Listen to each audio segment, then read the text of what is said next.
আসসালামু আলাইকুম রহমতুল্লাহি ওবরকাতুহু। সম্মানিত দর্শক, আজকে কোনো এই ভিডিওতে সিরিয়াস বিষয় নিয়ে আলোচনা করব না। আমাদের জীবন আসলে অনেক জটিল, যদি আপনি জটিল মনে করেন। আবার জীবনকে যদি আপনি খুব সহজ মনে করেন, তাহলে সেটা সহজ হতে পারে। বহু সমস্যা আসবে, বিরাট, বিরাট সমস্যা আসবে। এটিকে আপনি আ যদি উপভোগ করতে চান, তাহলে সেই বুদ্ধি আল্লাহ আপনাকে দিয়েছে। আবার সেই সমস্যাগুলো নিয়ে যদি আপনি খুব কান্নাকাটি করতে চান, সেই সমস্যাগুলোর মধ্যে ডুবে যেতে চান, সমস্যার কারণে মরতে চান, আত্মহত্যা করতে চান, তাও করতে পারবেন। আমি নিজে সারাটা জীবন আ জীবনকে খুব সহজভাবে নিয়েছি। যা কিছু এসেছে, অনেক বড়, বড় জিনিস এসেছে, কখনো আবেগে উচ্ছ্বসিত হইনি। আবার সমস্যা এসেছে, ১ম এ চিন্তা করেছি সমস্যাটা কেন এলো? আমার কি দোষ? তো যখন দেখলাম যে আমার দোষ, তখন এখানে সমস্যা তো আসবেই। আমি যেহেতু অন্যায় করেছি, এটা নিয়ে দুঃখ পাওয়ার কি আছে? আগামীতে এই ধরনের সমস্যা যেন না হয়, সতর্ক হতে হবে। আবার যখন দেখি যে না, আমার কোনো দোষ নেই, এমনি, এমনি সমস্যা এসে গেছে, তখন মনে করলাম যে এটা হয়তো আমার জন্য একটা শিক্ষা, প্রকৃতিকে শিক্ষা। যেখানে একটা সমস্যা এলো, যেখানে আমার কিছুই করণীয় নেই। মানে আমি সেই সমস্যাটা সমাধানও করতে পারব না। আর এই সমস্যাটা নিয়ে যদি আমি কান্নাকাটি করি, মারামারি করি, নিজে মরেও যাই, তবু এই সমস্যার সমাধান হবে না। তখন কি করি? চুপচাপ থাকি, নীরব থাকি, অপেক্ষা করতে থাকি এবং একটা সময় সমস্যাগুলো চলে যায়।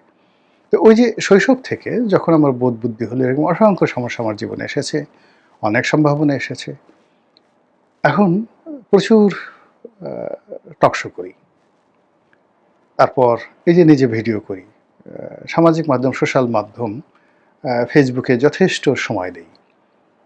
ফেসবুকে আ যাকে বলা হয় দৈনিক গড়ে ৩০-৩২ টি এই বিভিন্ন আ পত্রপত্রিকায় যে সকল ফটো কার্ডগুলো হয়, ওগুলো পড়ি এবং ওইগুলোর ব্যাপারে আমি যে মন্তব্যগুলো করি এবং সেগুলো যেভাবে ফেসবুকে দেই, আমার ২ টো সাইট, অর্থাৎ গোলাম মোল্লা রনি নামে যে সাইট রয়েছে, এগুলোতে গড়ে আ ১৫০ মিলিয়ন লোক ২৮ দিনে দেখে। ১৫০ মিলিয়ন মানে ১৫ কোটি বার দেখা হয়।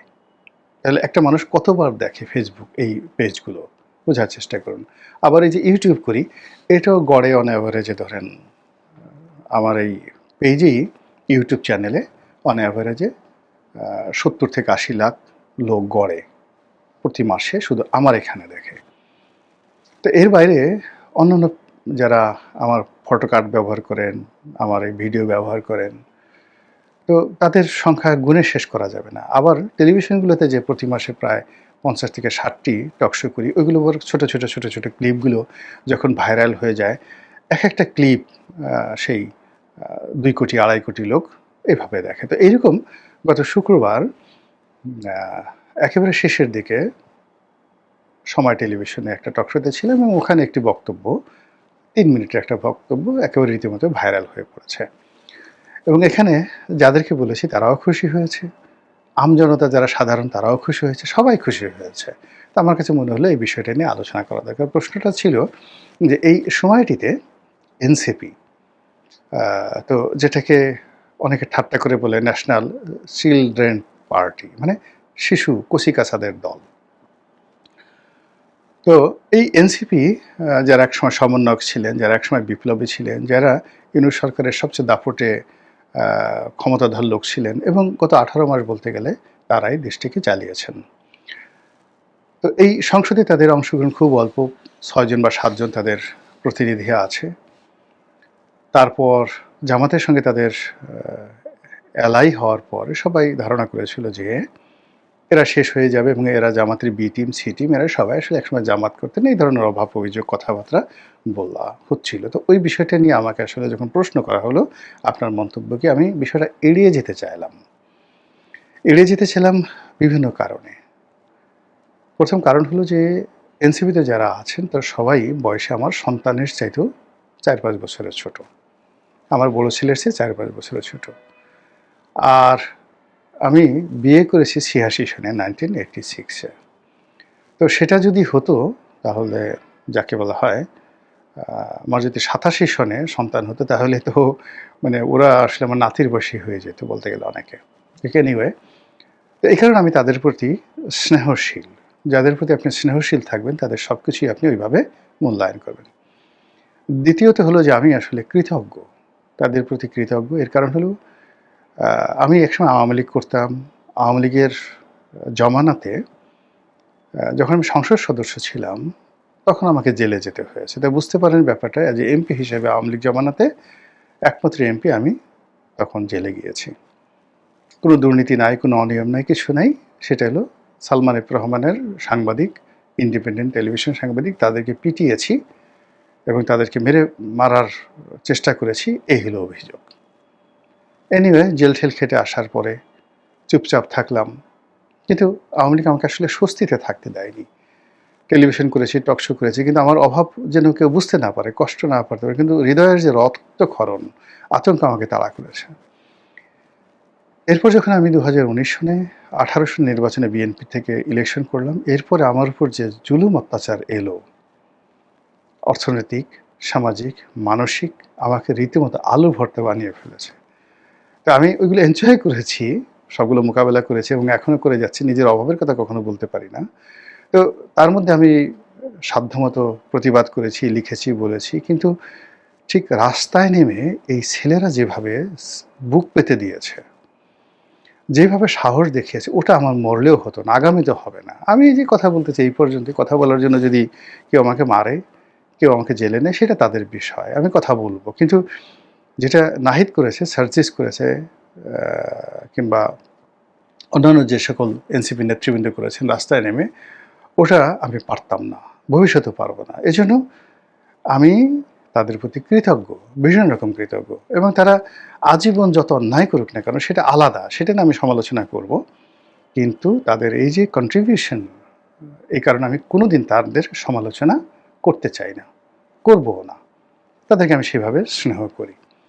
তো সেই নাহিদ, সার্জিস, মাহফুজ, তারপরে শেষে অন্যান্য যে সকল নেতৃবৃন্দ রয়েছেন,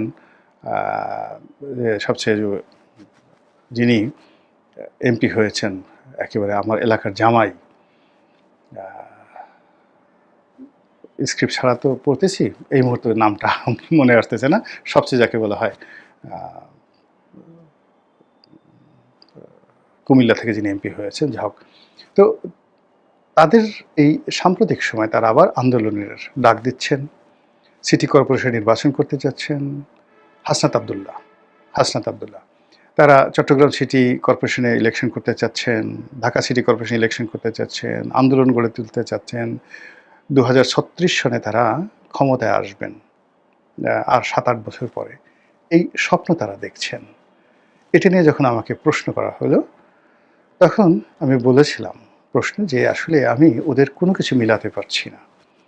ওরা কীভাবে জেলে গেল শেখ হাসিনার জমানায়, কীভাবে ভাতের হোটেলে তারা থাকলো, সেখান থেকে আবার কীভাবে বেরোলো, কীভাবে ওখান থেকে বের হয়ে আন্দোলনের তারা নেতৃত্ব দিল, সরকারের পতন ঘটালো, আবার ইউনূস সরকারে কী করে তারা প্রভাব বিস্তার করলো, পুরো সময়টা তারা সেনাবাহিনী, পুলিশ বাহিনী, তারপরে সে পুরো অ্যাডমিনিস্ট্রেশন, এই ছেলেগুলো তারা নিয়ন্ত্রণ করেছে। তাদের কথার বাইরে কোনো কিছু হয়নি। ডক্টর মোহাম্মদ ইউনূস থেকে শুরু করে কোনো কিছু হয়নি। এমনকি সালাউদ্দিন সাহেব, তারেক রহমান সাহেব, সবাই তাদেরকে তোয়াজ এবং তদবির করে 18 মাস রাজনীতি করেছেন, যেটা আমি ব্যক্তিগতভাবে কল্পনাও করতে পারি না। আবার তারেক রহমান সাহেব ক্ষমতায় আসার পরেও নাহিদ সাহেবের বাসায় গেছেন, তারপর শেষে হাসনাত আবদুল্লাহকে তাদের সঙ্গে যখন দেখা হয়েছে, তারা যখন সংসদে কথাবার্তা বলেন, এখন তাদের যে কর্তৃত্বটা, এই কর্তৃত্বটা স্পষ্ট। তাদেরকে বিএনপি বা তাদেরকে জামাত কেউ এখনো পর্যন্ত নেগলেক্ট করতে পারছে না। এমনকি এদেরকে নিয়ে আওয়ামী লীগের কিন্তু কোনো তারা রাগ দেখাচ্ছে, ক্রোধ দেখাচ্ছে, কিন্তু তাদেরকে আওয়ামী লীগ কিন্তু তাচ্ছিল্য করছে না। কোনো অবস্থায় আওয়ামী লীগ কিন্তু এই যে এনসিপির যারা নেতৃবৃন্দ, তাদেরকে তাচ্ছিল্য করছে না। যারা তাচ্ছিল্য করছে, শিশুদের দল বলছে, বালকদের দল বলছে, চিলড্রেন পার্টি বলছে, তারা আসলে রাজনীতির ওইরকম কেউ না। তো কাজেই এই জিনিসগুলো একজন বিশ্লেষক হিসেবে, রাজনীতিবিদ হিসেবে আমি মিলাতে পারি না। ফলে তারা আবার আন্দোলন গড়ে তুলবে, আবার আর একটা বিপ্লব করবে। তারা যে হুমকি দিচ্ছে, ধামকি দিচ্ছে, বিএনপিকে ভয় দেখাচ্ছে, নাসিরুদ্দিন পাটোয়ারি আগের চেয়ে আরও শক্তি নিয়ে কথা বলছে। সেই যে নাসিরুদ্দিনের সেই পাটোয়ারির কথা শুনে তার আতঙ্কে মানে মির্জা আব্বাসের মতো একজন রাজনীতিবিদ চিত হয়ে শুয়ে পড়ল। তিনি অসহায় হয়ে পড়লেন এবং তিনি সেই অসুস্থ হওয়ার ২-৩ দিন আগে আমি একটা ভিডিও করেছিলাম তাকে সমবেদনা জানিয়ে। তিনি টেলিফোন করে অনেকক্ষণ আমার সঙ্গে কথাবার্তা বললেন। মানে এই এনসিপি নাসিরুদ্দিন পাটোয়ারিকে মির্জা আব্বাসের মতো মানুষ কীভাবে কাউন্ট করেন ঢাকা শহরে, ওটা মানে অবাক করার মতো বিষয়। আবার সালাউদ্দিন সাহেবের মতো মানুষকে নাসিরুদ্দিন পাটোয়ারি আচ্ছা মতো গালাগাল করছে। কক্সবাজারের মতো গিয়ে জায়গার মতো গিয়ে তাকে চাঁদাবাজ, দখলদার, আজে বাজে কথাবার্তা বলছে। আবার এখন বুক ফুলিয়ে মানে সে শহরে চলছে, কোনো রকম আবেগ নাই, উদ্বেগ নাই, চিন্তা নাই। সে আবার আন্দোলনের লড়াই সংগ্রামের ডাক দিচ্ছে এবং এখন তো সে মানে নাসিরুদ্দিন পাটোয়ারি তারেক রহমান সাহেবের নিচে নামেই না। যেভাবে পিনাকি একটা সময় মানে সমালোচনা করতো আওয়ামী লীগ জামানাতে, সে কারো সমালোচনা করতো না, শুধু শেখ হাসিনা সমালোচনা করতো। আর নাসিরুদ্দিন পাটোয়ারি এখন যে পর্যায়ে চলে গেছে, সে এখন আগে সালাউদ্দিন সাহেবের সমালোচনা করতো, মির্জা আব্বাসের সমালোচনা করতো, এখন মির্জা আব্বাস অসুস্থ হয়ে গেছে, এখন সে আর ওয়েলকাম জানাচ্ছে ধর এগুলো বাজে মানে যাকে বলে হয় অচল। সে বলে মোস্ট ওয়েলকাম কমরেড, আসেন যোদ্ধা, আপনি আসেন, আপনাকে স্বাগতম। এখন সে সরাসরি তারেক রহমান সাহেবকে সমালোচনা করছে এবং তারেক রহমান সাহেবকে যেভাবে সমালোচনা করছে এটা বিএনপির জন্য এতটা অস্বস্তিকর, ফলে তাকে মোকাবেলা করার জন্য, নাসিরুদ্দিনকে মোকাবেলা করার জন্য বিএনপির আসলে ওরকম কোনো কমরেড নেই এবং কারো কথা মিডিয়াতে আসছে না। বিএনপির একমাত্র নয়ন ছাড়া, যুবদল নেতা নয়ন ছাড়া বিএনপির কেউ এই এনসিপির কোনো নেতা, বিশেষ করে নাসিরুদ্দিন পাটোয়ারি, নাহিদ, সার্জিস, মানে এদের কারো বিরুদ্ধে একটু শব্দ করছে না। এখন বিএনপির কাণ্ডারি হয়ে গেছেন সেই যে গণ